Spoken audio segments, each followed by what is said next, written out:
Thank you, Mr. Speaker. I rise to oppose the gentleman's amendment. The previous speaker and many others have either outright stated or suggested that only the proponents of this amendment are responsible and understand the need to govern.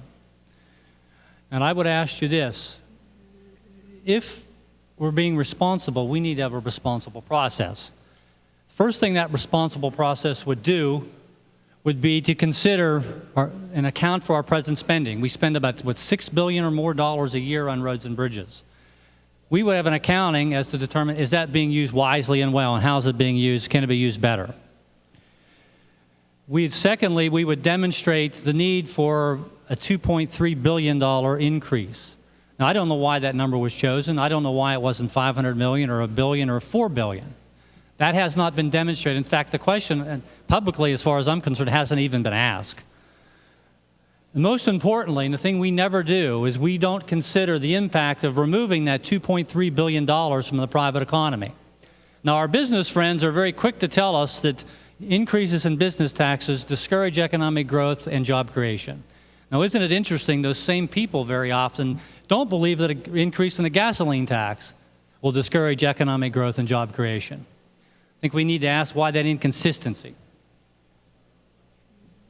And it's not a coincidence, perhaps, that if you had the same experience that I did, that the people parading through your office were not the people going to be paying this tax. They're the people, not coincidentally, that will have a private interest that's satisfied by the money coming through this tax. They'll argue vigorously about the public interest, and I have to wonder if it's not something about their private interest. A previous speaker also mentioned about people willing to pay taxes. I too believe if the people of this Commonwealth believed that their taxes are being spent wisely, if their government was operating efficiently and economically, they would be willing to sacrifice. I do believe that. The trouble is that they don't believe that their government is being operated efficiently. They do not believe that their taxes are being spent wisely. And I agree with them. Let's mince no words. This is a massive tax increase.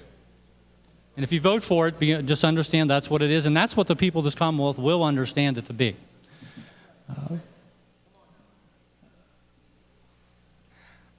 I could go on. I think I've said enough.